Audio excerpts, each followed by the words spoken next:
Эй, татар, нишләрсең инде бар телеңне киссәләр, зар җылап сорауларыңны юкка хисап итсәләр, агызыңны көчләп ашып, бер башка телне тыксалар, нишләгән булырсың инде, чын аяктан йыксалар.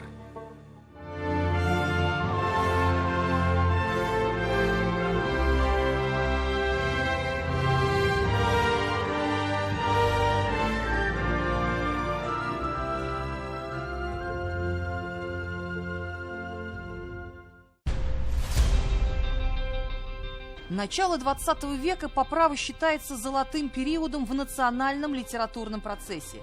Это время зарождения новой татарской литературы. Октябрьская революция представителями национальной творческой интеллигенции была воспринята неоднозначно. Однако для многих художников слова это стало временем поиска новых творческих решений, раскрытия горизонтов идей, смысла и восприятия. Потерянные без источников света, они долгое время стремились к обновлению жизни. Это был самый настоящий глоток воздуха, которым национальная литература пыталась насытиться сполна. Маджид Гафури вошел в татарскую литературу в начале XX века. Первые его произведения появляются в 1902 году. Это время, когда татарская литература находится в состоянии подъема. Это начало золотого века татарской литературы.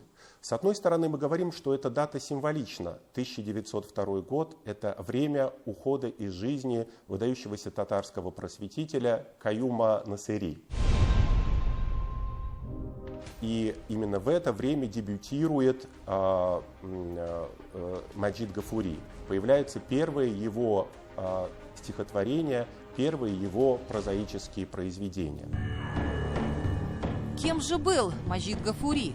Его идеи, смысл его произведений и темы, которые пытался раскрыть автор. Какую роль он сыграл в истории татарской литературы? Почему же так мало о нем известно? И как получилось, что единомышленник, соратник и современник Тукая долгое время оставался в тени? Возможно, ответы на эти вопросы кроются в обстоятельствах, которые не лучшим образом повлияли на судьбу его творческого наследия. Все дело в том, что в сознании читателей и современных в большей степени сложились стереотипы восприятия литературы.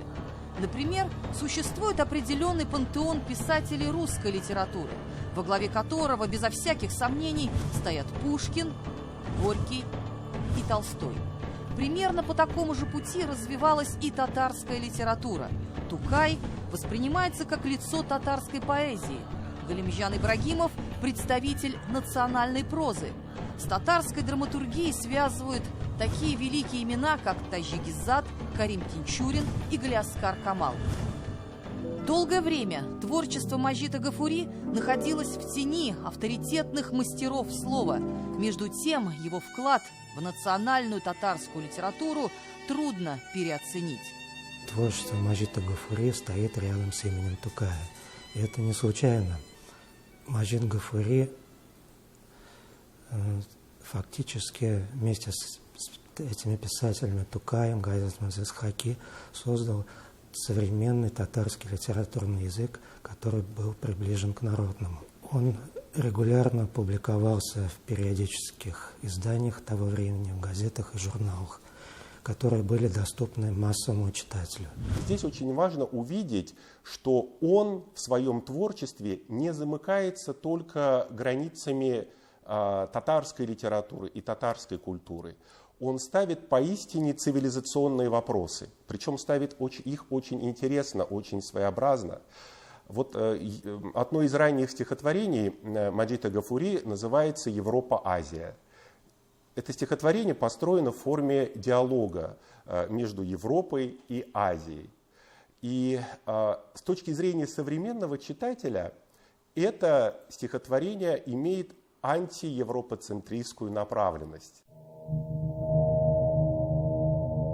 Башладылар Азиялеләр инде эшкә. Моннан соң тик ятмаса, калмас кичкә. Заманча гыйлем һөнәр тәхсил итсә, рөхсәтсез басалмассыз безнең өскә. Да, Европа утверждает, что она далеко ушла в своем развитии от Азии.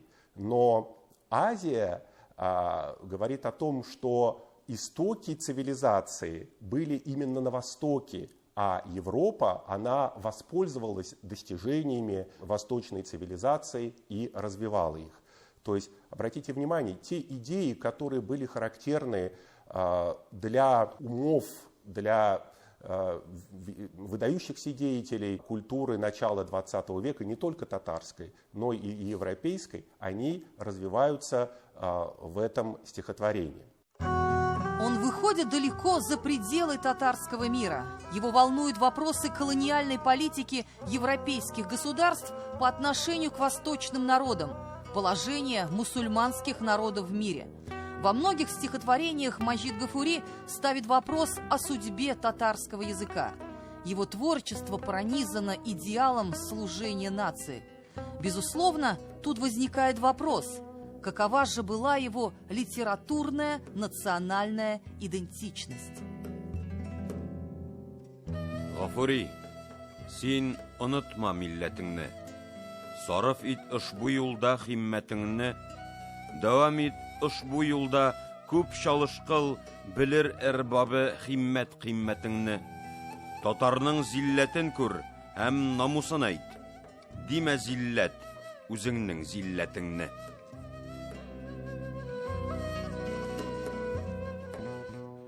Естественно, здесь никаких сомнений нет. Если вы посмотрите, во-первых, на то, что он сам писал всю свою жизнь, это его литературные произведения, стихи, это и его воспоминания, которые он, написал, то, что говорят его родственники о том, кем он себя считал и кем он являлся, да. Ну и, конечно, труды ученых, которые пишут о нем, в том числе и башкирских ученых, которые, исследовали его творчество. Достаточно одну такую цитату привести, я специально выписал. Это известный такой Харисов Ахнаф Ибрагимович, кстати, тоже татарского происхождения, но тем не менее он один из крупнейших литературоведов и языковедов башкирского языка. И он замечательно, по-моему, написал, что Гафури – это писатель одноязычный, он писал на татарском языке, но одновременно служил двум народам – татарам и башкирам. В 1910 году Маджид Гафури пишет стихотворение «Если отрежут твой язык». Это стихотворение, оно связано с событиями в Государственной Думе, когда ряд депутатов высказали инициативы, ограничивающие возможности изучения родного языка. В адрес Думы было направлено большое количество телеграмм, в которых выражался протест против этой законодательной инициативы. И Маджид Гафури, он не остается в стороне. Он в данном случае активно выступает в своем творчестве в защиту татарского языка.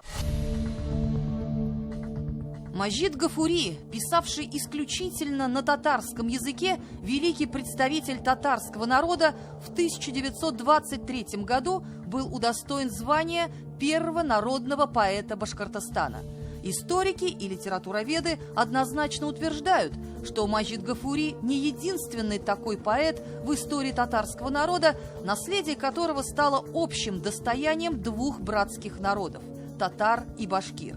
Это фигура, которая объединяет, а не разобщает близкие по духу нации. Но, тем не менее, Гафури является исконным представителем татарского народа. И нет доказательства более правдивого, чем его стихи, написанные на родном татарском языке. Достаточно посмотреть его стихотворение, но одно из таких самых известных, «Алмашино», это 1905 год, и он там прямо подписывается, что «Шигыр язды Абдельмаджид ибн Татар». То есть это стихотворение написал Абдуль-Маджид, сын татарского народа. Да? То есть, Ибн это такая известная восточная формулировка, которая восходит к исламской традиции. То есть тут он четко себя определяет, что автор стихотворения – это сын татарского народа. Кроме того, его стихотворение «Анателя» тоже, там, естественно, оно посвящено его родному языку, не какому-то там неизвестно чужому языку. И там он говорит «Шул татар теле блян». То есть здесь, опять-таки, никаких сомнений. Другое стихотворение «Эндау», и он пишет «Я татар, вақыт жетті кузгаларға». То есть опять он обращается к татарам, но опять не какой-то там посторонние нации, да, чисто абстрактные, а он говорит, что арамазда, то есть между нами, татарами, есть очень много проблем, которые нужно преодолевать.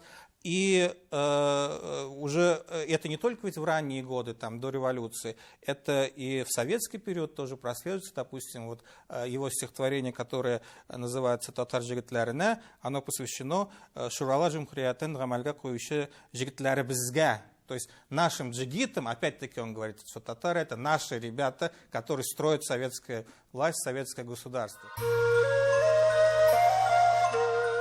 Маджид Гафури родился на территории современного Башкортостана 1 августа 1880 года в Стерлитамакском уезде в деревне Желемкарам. Его семья принадлежала к древнему татарскому роду. Отец работал учителем сельского медресе, семья жила очень бедно, еле сводила концы с концами. В 13 лет Маджид Гафури остался сиротой. В силу материальных причин он не смог поступить в медресе Усмания в Уфе, но не оставлял попыток получить образование. В 1889 году Гафури отправился пешком до города Троицк, где поступил в медресе Расулия. В 1905 году молодой поэт приезжает в Казань. Здесь он знакомится с представителями передовой татарской интеллигенции, основоположником татарской драматургии Галяскаром Камалом, революционным писателем Кулахметовым и большевиком Хусаином Ямашевым. Гафури принимает самое активное участие в студенческих забастовках, распространяет листовки и начинает сотрудничать в новых татарских изданиях. Его материальное положение было достаточно сложным, и в летние месяцы он постоянно выезжал на заработки в киргизо-казахские степи, учил детей. Также он был сезонным рабочим на золотых приисках известного писателя Рамеева. В годы учебы в медресе он регулярно знакомился с периодическими изданиями, выписывал газету «Тарджиман» и специально для этого в течение 3 месяцев выучил русский язык. В дореволюционных издательствах Казани, Оренбурга и Уфы увидели свет около десятка его поэтических книг, 9 сборников рассказов, многочисленные публицистические статьи в газетах и журналах. После революции он стал известен и был признан как писатель-реалист, показавший беспощадную картину мира, общественную несправедливость, точно изобразивший политические события того времени. В татарском обществе были и консервативные слои, и передовые слои, шла такая борьба. И, конечно, в общем, Маджид Гафури участвовал непосредственно в этой борьбе. И даже вот известно, что когда он опубликовал свое первое критическое стихотворение о школе медресе знаменитого Зайнулы Расулева Ишана, да, там, были очень критические такие строки. И вот шакирды, которые были настроены консервативно, они его даже побили. В общем, вот такие вещи были. После Октябрьской революции созданные им произведения, посвященные жизни простых людей, очень удачно вписались в современный контекст современной литературы. Образы простых людей, рабочих, в его поэмах «Красное знамя», «Рабочие», в повести «Черноликие», они легли очень хорошо в контекст формирующейся советской литературы. И в то же время они были очень правдивыми. Он никогда не отделял себя от татарского народа и считал его частью. Естественно, поскольку у него судьба такая была очень трагическая, он действительно вышел из среды этого народа, ему пришлось испытать очень много различных бед на своей жизни, и он видел, как реально живут простые люди. И вот эта судьба народа его, конечно, очень волновала, и это один из важных таких вот лейтмотивов его поэзии. Маджид Гафури, как право и большинство его современников, к творчеству Тукая относился с особым трепетом. Он не просто боготворил его, он пытался понять и разгадать феномен его популярности. Он искал встречи с Тукаем, и она состоялась. Тукай был уже сильно болен, и все же согласился увидеться с молодым и многообещающим поэтом, слог которого был ему так близок и понятен. Они были оба очень такие деликатные люди, и, конечно же, несмотря на бедность свою, Маджид Гафури хотел его принять, своего друга, коллегу, поэта. А Тукай был тоже такой очень скромный человек. Он не хотел идти к нему в гости, чтобы не обременять Маджида Гафури. И вот по легенде они согласились на том, что они организуют встречу в каком-нибудь там чайной или кафе. И вот поскольку денег не было, у Маджида Гафури ему пришлось даже продать свою зимнюю шубу, чтобы встретить Тукая, как полагается у татар, да, встречая дорогого гостя. Маджид Гафури произвел на Тукая неизгладимое впечатление. Честный, открытый, интеллигентный. Его критическую поэзию и реалистичную прозу будут сравнивать с Некрасовым и Горьким. В августе 1928 года в Казань приезжает Максим Горький. На встрече казанских журналистов и татарских писателей Горький, увидев Гафури, сходу заявит: «Я о вас слыхал, так что я вас давно знаю». Его даже в исследованиях литературоведов нередко сравнивали с Некрасовым. Если мы вспомним, Некрасов был голосом русского крестьянства, считался, то Маджида Гафури по праву можно назвать голосом простого татарского народа. Маджид Гафури первым ввел в татарскую литературу жанр поэтической басни. До этого басни пытался создавать Тукай, но он использовал уже готовые сюжеты и перекладывал их на татарский язык. Маджид Гафури первым создал оригинальные сюжеты басен, в котором подвергал сатирическому высмеиванию недостатки современной жизни. Гафури всю свою сознательную жизнь прожил в Уфе, но работал в татарских газетах и оставался преданным Казани. Часто приезжал в Татарию, чтобы здесь издавать свои большие полотна. Так, либретто к опере «Эще» он написал специально для татарского академического театра. Опера, которая впоследствии станет классикой татарской музыки и найдет огромный отклик у своих поклонников.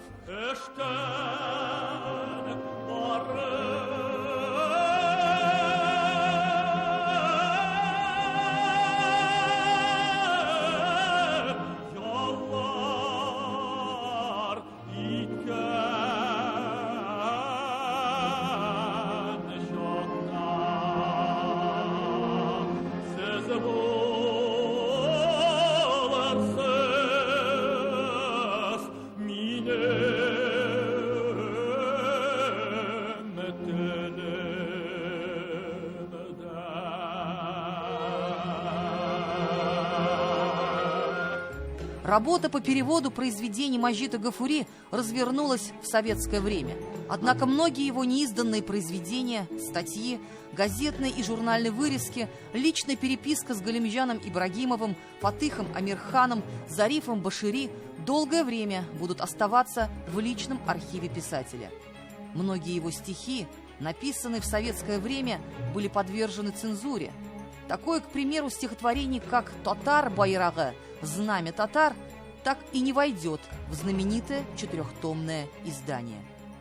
1917 елда аның кең мәгълүм шигыре бар «Кызыл байрак». Ләкин шул чорда ул «Татар байрагы» дигән шигырьдә язган. Һәм шушы татарның язмышын, Россия эчендәге язмышын ул үзенчәлекле итеп биргән.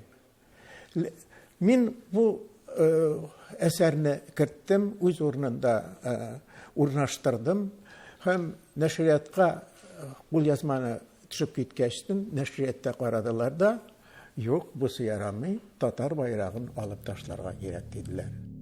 В 40-е годы прошлого века сотрудник отдела рукописи и текстологии Вали Хазеев с целью изучить творческое наследие Маджида Гафури направляется из Казани в Уфу. В результате этой командировки в Казань приезжает сын Маджида Гафури, Анвар Гафури, с большим чемоданом. В нем как раз и было бесценное наследие великого татарского поэта, которое он после своей смерти завещал передать именно Татарстану. Передавая вот эти материалы сотрудникам ИЯЛИ, он сказал, что все произведения отец писал на татарском языке, и ни одно произведение здесь не написано на башкирском, и поэтому он завещал после своей смерти все это перевести в Казань на хранение в одно из научных учреждений. Гоммен бу совет чоры өчен Мәҗит Гафуриның 4 томлыгын чыгару шактый уңышлы гамәл булды, сүздә юк. Әмма күңелдә хәзер дә яши, элек тә яши, ул вакытта да калды. Менә нәкъ Тукай әйткәнчә, әнәсеннән җибенә кадәр тикшереп, чөнки теге яки бу әдипне дөрес бәяләр өчен аның bütün yazганнарын карап чыгара кирәк, bütün yazганнарына таянырга кирәк, bütün yazганнарын кулда булдырырга кирәк. Да, хорошо, что наши дети знают Тукая, например, Муса Джалиля, но ведь это только вершины, это такие вот айсберги, вершины айсберга нашей национальной культуры, да? А мы ведь должны знать и ценить всех, кто внес свой вклад. И не надо сравнивать, кто там более великий, кто менее великий. У каждого есть свое место в истории, свое место в нашей национальной культуре, и это место надо ценить, уважать, ну и прежде всего знать их творения.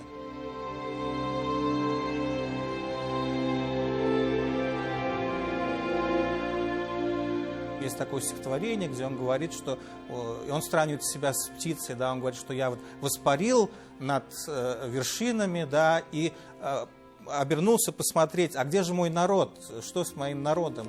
И, к сожалению, он говорит, а вот народ мой до сих пор остался там, где он был.